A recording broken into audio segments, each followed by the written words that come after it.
Hello everybody.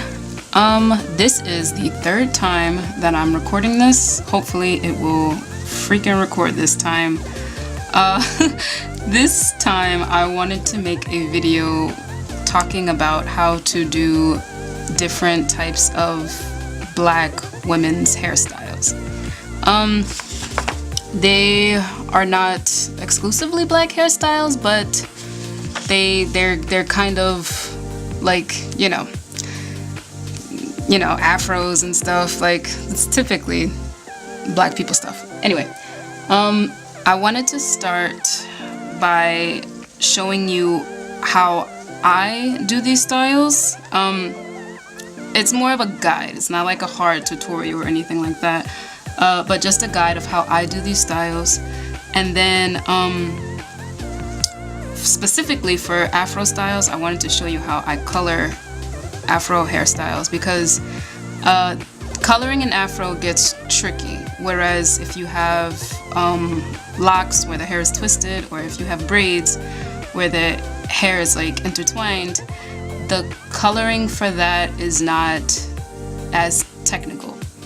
Like, it sounds crazy, right? Like, an afro is technical to color, but there's a little bit of technicality to it. So anyway, let us jump into this. And the first style that I'm gonna show you is an afro. So this is gonna be our afro girl, and for the first afro, I'm gonna make a small afro. So something that you should probably think about whenever you're doing hair is that you should try to think about where you want the hair to fall on the face, or like how you want it to lay. With afros, especially with shorter afros like what I'm about to show you, what you can do is you could create a circle around the head, kind of like the stereotypical like big crazy afro. And then what you could do, what I like to do for my afros is I like to do some rounded lumps to show definition in the hair. The size of the lumps can also differ. You can do like a wide lump, or you can do like a thinner lump. Larger is probably better for a more fluffy texture, but if you wanted to do something like, I don't know, like a twist of some sort, like very skinny afro, the second smaller lump would be better. Let's see a bigger afro. It's always nice to know where the hair lays at. It's just like one less thing of work that you have to do when it comes to coloring. I will show you how to color afro hair after everything else is done, so that you'll have like full knowledge of how to like tackle the beast that is afro. So the next hairstyle I'm going to show you is actually locks. How to start with locks. Something about locks is it lays very similar to straight hair, depending on how long the locks are. For example, if you've got well, it depends on how long and how thin they are also. If you have fairly thin locks that are pretty long, you can set up to lay the hair as the same way that you would straight hair. The big thing about locks is that you want to show the definition in them. And the way that you can do that is just adding a few lines. This is probably the fastest way to sort of understand like how to do it. Also, you have to pay attention to how locks move and how they flow. So this is really just sort of a jumping off point to get you to that place. Once you have separated the ends, separated the strands of locks, you want to have like the ends rounded out. Some people have locks where the ends are just like this. Just like a strand of something. That's cool too, but if you are typically Black people who have locks, their ends are usually rounded, or you could do square ends. Yikes, square rounds. Because that might be easier. Say if you're making a character design for a comic or a game, making rounded ends might be a bit tedious, so you could always do the square ends too. I know the artist for Fullmetal Alchemist, she drew Ed and Al's teacher with locks, and her locks were square. If you wanted to do, let's say also, if you wanted to do shorter locks, because these are the longer ones, so how do you do a shorter one? The shorter one would be similar to how you would do a small afro. So you can do the same like circle layout. Instead of making the big lumps, you would make the smaller lumps.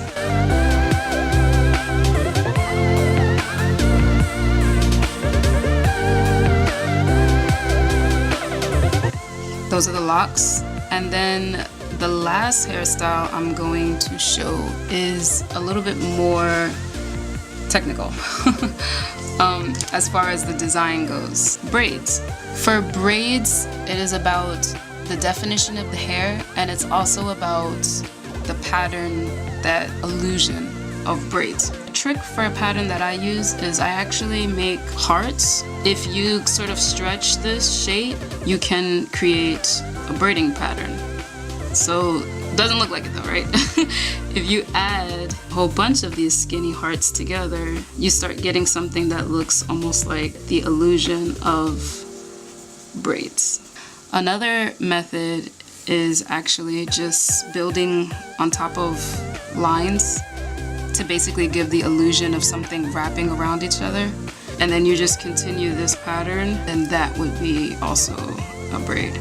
It's a lot faster to do than just the heart method. Although the heart method, if you wanted to do like an illustration, something that's a little bit more detailed, I would definitely go with the heart method.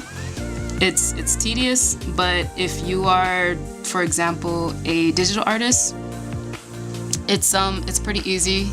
You could probably just copy and paste it and then, you know, do it that way, or you could make a brush out of it. But for people who are traditional artists like myself, you gotta do it by hand, so.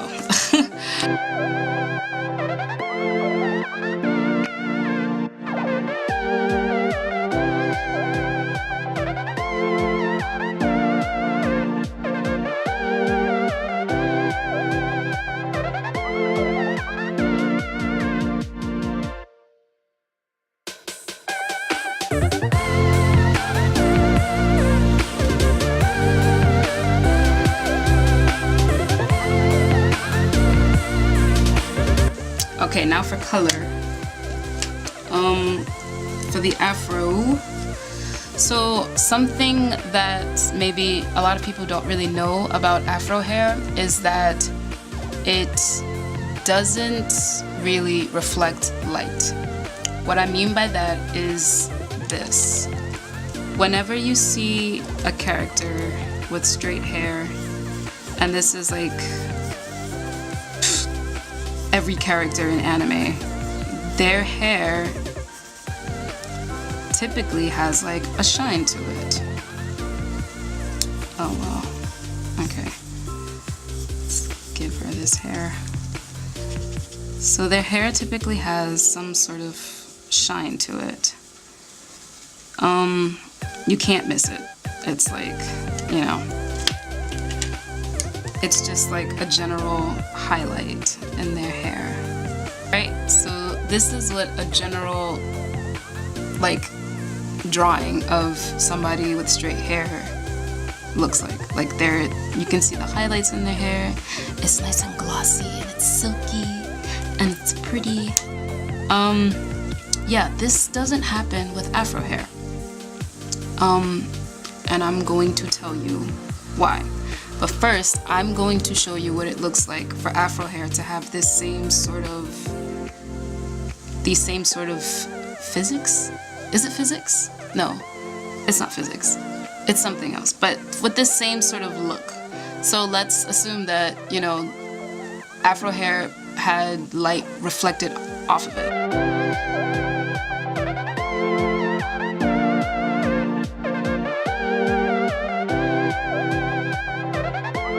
Here is the afro with the highlight, but a highlight that is for straight hair.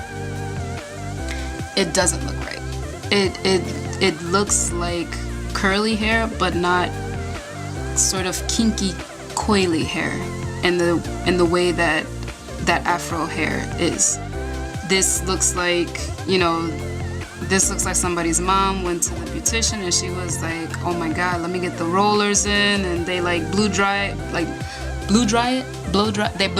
it and she was like, let me get those rollers, and like she dried her hair with the rollers and they came out poof, poof. But it's not an afro. It's curls and it's cute, but it's not an afro. So what I'm gonna show you now is how to actually color afro hair, taking into consideration the light source and all that kind of stuff. So as you just saw, afro hair does not reflect light. What actually happens with afro hair is that light passes through it. Like, that sounds crazy, but just hear me out. Just hear me out. Just hear me out. So imagine a mirror, a thing of glass, or like a mirror, something that light can reflect off of. Imagine what it looks like. It's straight. It's long. You know what I mean? Like it's flat and it's straight. That allows the light to come in and then bounce off of it. Imagine that this same mirror, this like flat surface, is mangled and like twisted and you know, contorted and all kinds of stuff. Do you think that light will reflect off the mirror in the same way that it did when it was flat? No. What would happen is that the light would pass through. And it's the same thing with afro hair. Because afro hair is essentially like coily, kinky curls. The light just straight passes through it and doesn't bounce off of it. So how do you reflect that in coloring? How can you color afro hair accurately to show that without just making it straight up black? I figure out where my shadow is. I figure out where my shadow is gonna be. My shadows are gonna be on the hair, in the same way that I would figure out how the hair is gonna lay, right? Any information that you know about the piece before you actually execute any coloring is all useful information. It ensures that you make less mistakes in your coloring process. So make sure that you do your due diligence and get all of that information gathered before adding any markers or any paint or anything. I consider the shadow to be the truest color of the hair. The darkest but the truest color. Meaning, if there is no highlight, this is what the hair looks like. And then the highlighted area would be just the highlight, just the highlighted area of the truest color. Once you have that information set up of where everything is gonna go, you can start to color.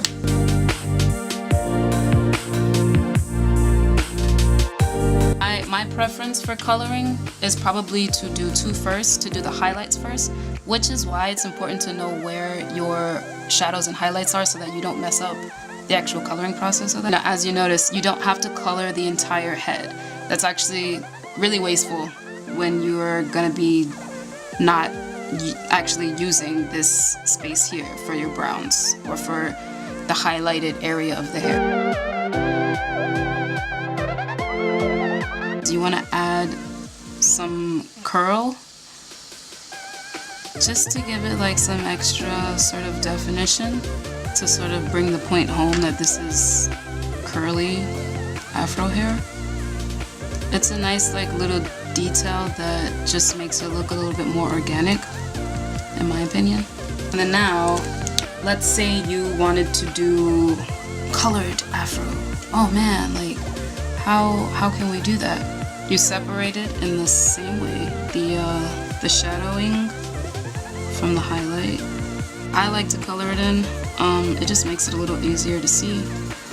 You don't necessarily have to do that, especially if you trust your judgment on shadow and light.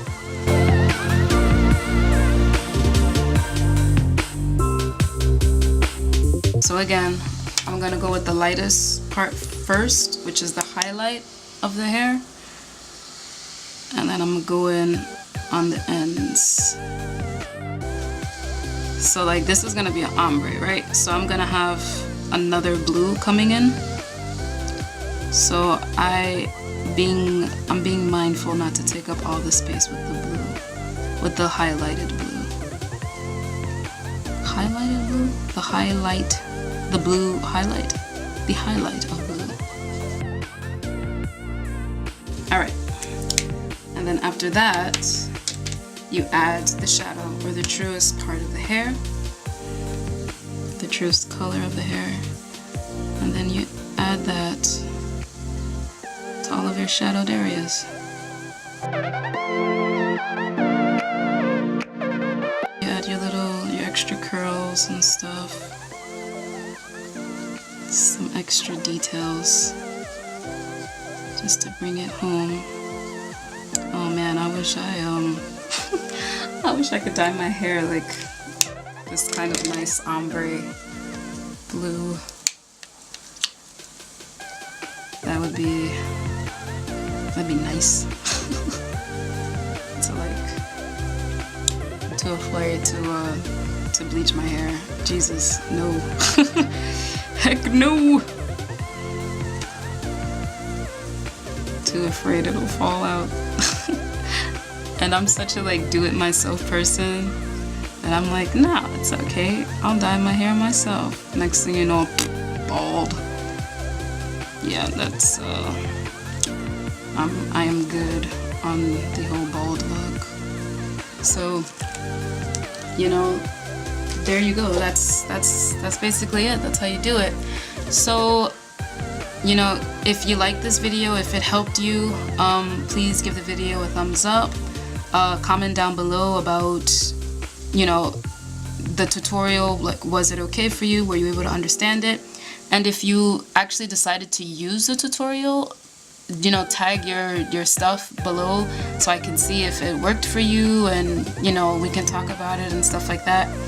And if this is something that you'd like to see more of, definitely comment below and tell me, and like the video. That would definitely like help me to understand, you know, that this is content that you guys are looking for and are interested in. And if you are interested in watching more of my art videos and sometimes seeing my face and my dog and my cat, please feel free to subscribe. And thank you for watching. I will see you later. Thank you so much. Peace.